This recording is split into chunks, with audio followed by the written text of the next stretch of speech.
विद्यार्थी मित्रांनो, थेट आपण मुद्द्याचं बोलूया बघा. विद्यार्थी मित्रांनो, आपल्या सर्वांना माहिती आहे बघा, जेव्हा आपण गणित करत असतो, वेग, वेळ, अंतर किंवा अंतर, वेग, वेळ या टॉपिकवर बघा, त्याच्यामध्ये जो आपल्याला वेग दिलेला असतो किंवा जी स्पीड दिलेली असते, ती स्पीड आपल्याला प्रामुख्याने दोन याच्यामध्ये युनिटमध्ये दिलेली असते. कोणत्या कोणत्या बघा, एक किमी प्रति तास किंवा दुसरी असते मीटर प्रति सेकंद किंवा किलोमीटर पर आवर किंवा मीटर पर सेकंद. बरोबर आहे, या दोन याच्यामध्ये आपल्याला दिले असते. मग विद्यार्थी मित्रांनो, बऱ्याच वेळा आपल्याला किलोमीटर प्रति तासची स्पीड मीटर प्रति सेकंदामध्ये कन्वर्ट करावं लागते, रूपांतर करावं लागते.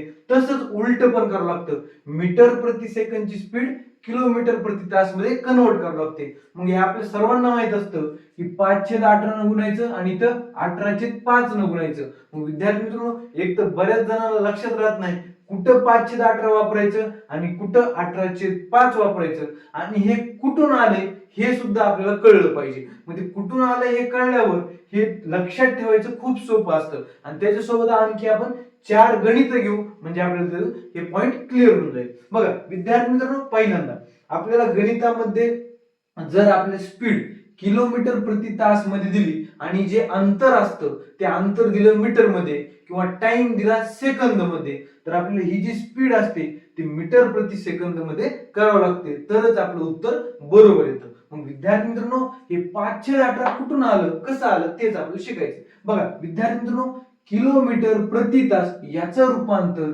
मीटर प्रति सेकंद मध्ये करायचंय, म्हणजे आपल्याला किलोमीटरचं मीटर मध्ये करायचंय, तासाचं सेकंदामध्ये करायचं. एवढं सोपं आहे. मग विद्यार्थी मित्रांनो, मला सांगा, 1 किलोमीटर बरोबर किती मीटर?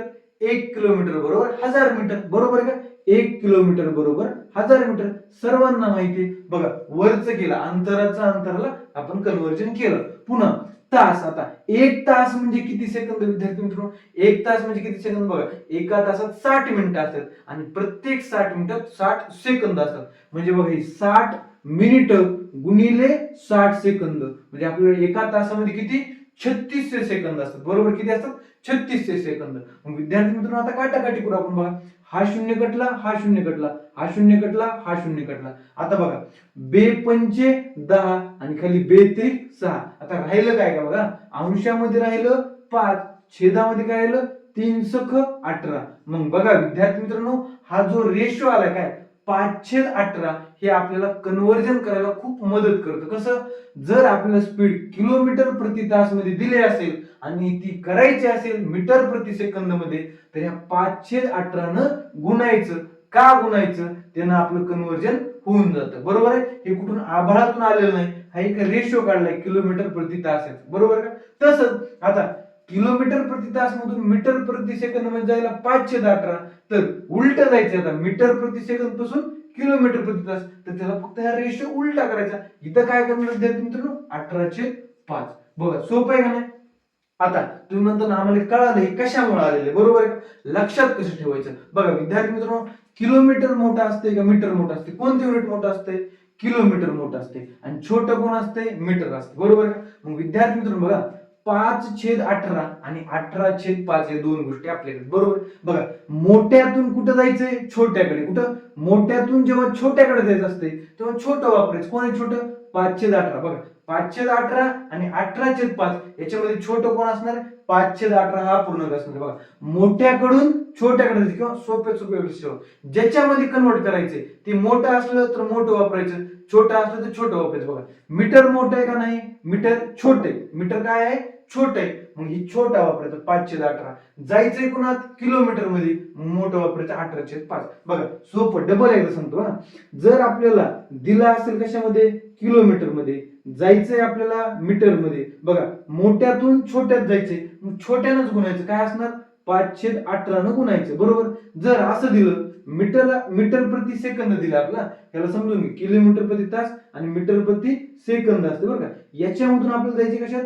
किलोमीटर प्रति तास मध्ये. बघा, आपल्याला जायचे कुणात? मोठ्यामध्ये. किलोमीटर कसं असतंय? मोठा असतंय. मोठ्यात जायचे म्हणजे मोठ्याने गुणा 18/5. सिंपल एवढं असतं. बरोबर आहे का विद्यार्थी मित्रांनो? मग आता आपण काय करू? आता हे गणित सोडून घेऊ. खूप सोपे गणित ना. चल बघा, पहिलं काय? 72 किलोमीटर प्रति तास. बरोबर, काय दिले? 72 किमी प्रति तास. किमी प्रति तास. बघा हे किमी प्रति तास मध्ये म्हणजे करायचे कशाला आपल्याला मीटर प्रति सेकंद मध्ये. बघा किमी मधून आपल्याला मीटर मध्ये जायचे कशामध्ये मीटर प्रति सेकंद. बघा आता आपल्याला मी सांगितलं उपयोग कसा होतो. मोठ्यातून कुणाला जायचंय छोट्याकडे जायचं म्हणजे की छोट्यानं गुणायचं. छोटं कोण असतंय 518. मग 72 ला आपण कितीनं गुणणार 518 न. 72 गुणिले 518. बघा 18 1 18 18 चौक 72 4 गुणिले 5 किती 20. म्हणजे याचं कन्व्हर्जन किती येणार विद्यार्थी मित्रांनो 20 मीटर प्रति सेकंद. बघा पहिल्याच उत्तर काय आलं 20 मीटर प्रति सेकंद. बरोबर का आलं.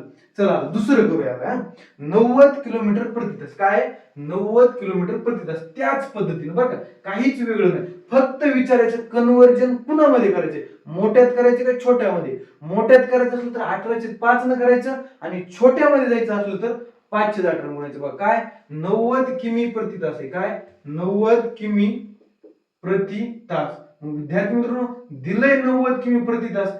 जायचंय कोणाचं आपल्याला छोट्यामध्ये जायचं ना. बघितलं तुम्ही मीटर प्रति सेकंद. बरोबर. बघा छोट्यामध्ये जायचंय छोटं वापरा 518. कळतं ना छोटं वरी जे ज्याचं छोटं आहे ते छोटं असतं. मग चला 90 गुणिले 518. चला बघा 18 1 18 18 पंचे 90 5 गुणिले 5 किती 25. म्हणजे आपलं कन्व्हर्जन बघा किती सोपं विद्यार्थी मित्रांनो 90 किलोमीटर प्रति तास म्हणजेच 25 मीटर प्रति सेकंद. खूप सोपं आहे का नाही. याचं उत्तर काय आलं बघा विद्यार्थी मित्रांनो 25 मीटर प्रति सेकंद. सोपं आहे का नाही विद्यार्थी मित्रांनो. आता उलट करूया. आता हे आपण काय केलं किलोमीटर प्रति तास मीटर प्रति सेकंद मध्ये केलं. आता उलट करू मीटर प्रति सेकंद किलोमीटर प्रति तास मध्ये. बरोबर का. चल त्याच पद्धतीने बघा फक्त लक्षात कोणती गोष्ट ठेवायची कुणामध्ये जायचं. बघा तिसरं गणित लिहून घेऊ 25 मीटर प्रति सेकंद. बघा विद्यार्थी मित्रांनो मीटर प्रति सेकंद मध्ये दिली. आता काढायचं निश्चित कशात असेल आपला किलोमीटर प्रति तास मध्ये. कशामध्ये किलोमीटर प्रति तास. बघा जायचंय कुणामध्ये मोठ्यात जायचे. किमी कसं असते मोठं असते. मोठं कोण असते 518 का 18/5 18/5 मोठं असते. मग ह्याला 18/5 न गुणा ना गुणिले 18/5.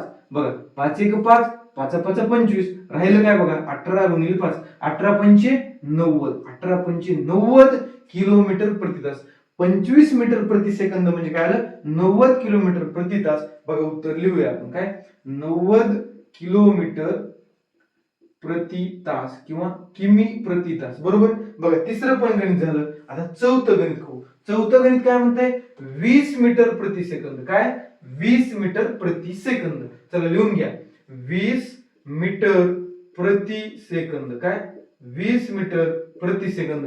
बघा दिलंय मीटर प्रति सेकंद मध्ये करायचं कशात असणार किलोमीटर प्रति सेकंद मध्ये. कशामध्ये किलोमीटर प्रति तास. सॉरी किलोमीटर प्रति तास. बघा मीटर मधून किलोमीटर मध्ये मोठ्याकडे जायचंय. मोठ्याकडे जायचं म्हणजे गुणायचं पण मोठ्यानं. बरोबर का. चला 20 ला गुणूया मोठ्यानं कुणी 18/5. चला बघा 5 1 5 5 चौक 20 किती आला 18 चौक 72 किती आलं विद्यार्थी मित्रांनो 72 किमी प्रति तास. म्हणजे 20 मीटर प्रति सेकंद उत्तर काय आलं 72 किमी प्रति तास. आता विद्यार्थी मित्रांनो आपले उत्तर बरोबर आहेत का नाही आपल्याला चेक करायचे. मी जे व्हॅल्यू घेतले होते किंवा गणित घेतले होते ते मुद्दामून घेतले होते. बघा 72 किमी प्रति तास म्हणजे काय 20 मीटर प्रति सेकंद. बघा इथं आपण केलं 20 मीटर प्रति सेकंद म्हणजे 72 किमी प्रति तास. बघा आहे का बरोबर.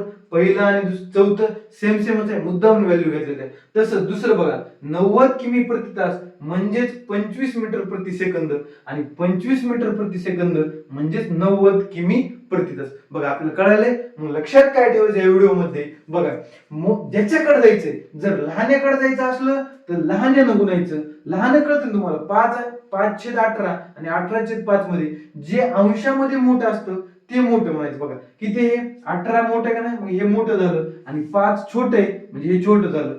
छोट्यामध्ये जायचं म्हणलं की 5/18 गुणायचं आणि मोठ्यामध्ये जायचं म्हणलं की 18/5 गुणायचं. एवढं खूप सोपं आहे बघा.